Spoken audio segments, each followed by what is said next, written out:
ശബരിമല സ്വർണ്ണക്കൊള്ളയിൽ നിയമസഭയിൽ ഇന്നും പ്രതിഷേധവുമായി പ്രതിപക്ഷം.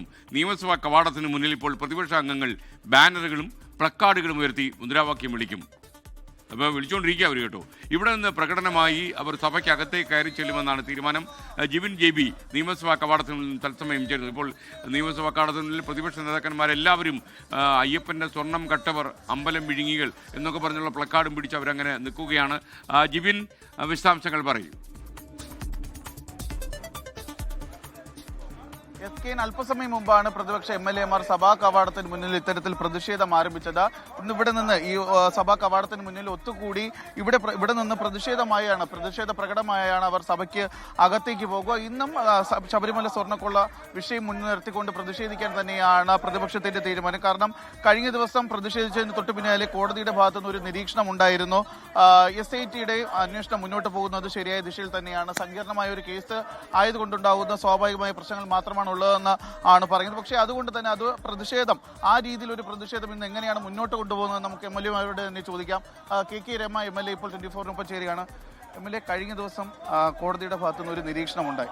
കാരണം ഈ ശബരിമല സ്വർണ്ണക്കൊള്ള വിഷയം നേരായ രീതിയിലാണ് അന്വേഷണം മുന്നോട്ട് കൊണ്ടുപോകുന്നത്. കോടതി തന്നെ നേരിട്ടിടപെടുന്നത്. അപ്പോൾ പ്രതിഷേധം ഇനി എങ്ങനെയായിരിക്കും? അല്ല, ഈ പ്രതികൾ മുഴുവൻ പുറത്തിറങ്ങിയാൽ വലിയ തോതിൽ സ്വാധീനിക്കാൻ സാധ്യതയുള്ള ഒരു സാഹചര്യമാണ്. ഏറ്റവും ഗുരുതരമായ ആരോപണങ്ങളാണ്, ഗുരുതരമായ ഒരു കേസാണ്. അതിൽ ലാഘവത്തോടെയാണ് ഇതിനകത്ത് പോകുന്നത് എന്നുള്ളത് തന്നെയാണ് പ്രതിപക്ഷത്തിന്റെ ആരോപണം. അതുകൊണ്ട് തന്നെ ഏറ്റവും ശക്തമായ സമര പരിപാടികളുമായി മുന്നോട്ട് പോകാൻ തന്നെയാണ് തീരുമാനിച്ചിരിക്കുന്നത്. ഇന്നിപ്പോൾ ഇവിടെ നിന്ന് സഭാ കവാടത്തിന് മുന്നിൽ നിന്ന് ഒരു പ്രതിഷേധമായി തന്നെ അകത്തേക്ക് പോകും. അവിടെ എത്തി ചോദ്യോത്തര വേളയിൽ തന്നെ പ്രതിഷേധിക്കാനാണോ തീരുമാനം? അതെ, തീർച്ചയായിട്ടും. അത് 2 ദിവസമായി എങ്ങനെ തന്നെയാണ് ചെയ്യുന്നത്. ചോദ്യോത്തരവേ സഭ മുഴുവൻ സ്തംഭിപ്പിച്ചുകൊണ്ടുള്ള പ്രതിഷേധത്തിനാണ് തീരുമാനിച്ചിരിക്കുന്നത്. അത് തന്നെയാണ്. ഇന്നും പ്രതിഷേധവുമായി മുന്നോട്ട് തന്നെയാണ് പോകാൻ തന്നെയാണ് പ്രതിപക്ഷത്തിന്റെ തീരുമാനം. നമുക്ക് ഈ അമ്പലം വിഴുങ്ങി സ്വർണ്ണക്കള്ളവർ, അമ്പലം വിഴുങ്ങികൾ എന്ന തരത്തിൽ ബാനർ ഉയർത്തിക്കൊണ്ടാണ് ഇപ്പോൾ പ്രതിഷേധം ആരംഭിച്ചിരിക്കുന്നത്. ഓരോ MLA-മാരുടെ കയ്യിലും പ്ലക്കാർഡുകളുണ്ട്. അയ്യപ്പന്റെ സ്വർണം കട്ടവർ, അമ്പലം വിഴുങ്ങികൾ, ദേവസ്വം മന്ത്രി രാജിവെക്കുക.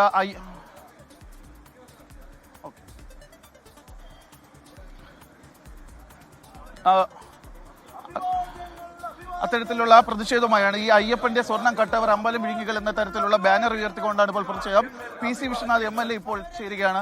MLA, ഇപ്പോൾ കഴിഞ്ഞ ദിവസം ഈ ശബരിമല സ്വർണ്ണക്കൊള്ള വിഷയമായാണ് പ്രതിഷേധം. അപ്പോൾ കോടതിയുടെ ഭാഗത്തുനിന്ന് ഒരു നിരീക്ഷണം ഉണ്ടായിരുന്നു. SIT-യുടെ അന്വേഷണം ശരിയായ ദിശയിലാണ്. അപ്പോൾ ഇനിയുള്ള പ്രതിഷേധം എന്ത് ആവശ്യങ്ങൾ ഉന്നയിച്ചുകൊണ്ടായിരിക്കും?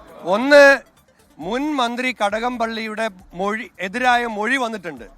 അദ്ദേഹത്തെ ചോദ്യം ചെയ്തിട്ടുണ്ട്.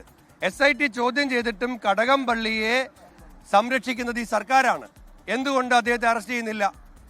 ഇപ്പോഴത്തെ ദേവസ്വം ബോർഡ് പ്രസിഡന്റിനെതിരെ മൊഴിയുണ്ട്. അദ്ദേഹത്തെ എന്തുകൊണ്ട് അറസ്റ്റ് ചെയ്യുന്നില്ല? ബഹുമാനപ്പെട്ട പ്രതിപക്ഷ നേതാവും ഈ സമരത്തിന്റെ ഭാഗമാവുകയാണ്. പിന്നെ തൊണ്ടി മുതൽ സ്വർണം ഇതുവരെ കണ്ടെടുത്തിട്ടില്ല. അപ്പോ സ്വർണം കണ്ടെടുത്തിട്ടില്ല, കടകംപള്ളിയെ അറസ്റ്റ് ചെയ്യുന്നില്ല, പ്രശാന്തിനെ അറസ്റ്റ് ചെയ്യുന്നില്ല, വാസവൻ, ഈ എല്ലാ സംരക്ഷണവും കൊടുത്ത വാസവൻ ഇതിന്റെ മുന്നിൽ വരുന്നില്ല, നിയമത്തിന്റെ മുന്നിലേക്ക് വരുന്നില്ല. ഈ വിഷയം ഉന്നയിച്ചുകൊണ്ടാണ് ഞങ്ങൾ സമരം ആരംഭിച്ചത്. ആ വിഷയങ്ങളെല്ലാം അതേപോലെ നിലനിൽക്കുകയാണ്. അതായത് ഈ പറഞ്ഞതുപോലെ തന്നെ ഇവരുടെ ശബരിമല സ്വർണ്ണക്കൊള്ള വിഷയവുമായി ബന്ധപ്പെട്ട് മുൻ ദേവസ്വം വകുപ്പ് മന്ത്രി കടകംപള്ളി സുരേന്ദ്രനെ ഉൾപ്പെടെ മൊഴിയെടുക്കുന്നതിന് വേണ്ടി SIT അന്വേഷണ സംഘം വിളിച്ചു വരുത്തിയിരുന്നു. പക്ഷെ പിന്നീട് അത്തരത്തിലൊരു നിയമ നടപടികളുമായി മുന്നോട്ട് പോയില്ല. PS പ്രശാന്തിനെ, മുൻപത്തെ ദേവസ്വം ബോർഡ് പ്രസിഡന്റ് ആയിരുന്ന PS പ്രശാന്ത്, അവരിപ്പോ സംസാരിക്കുന്നില്ല മുദ്രാവാക്യം.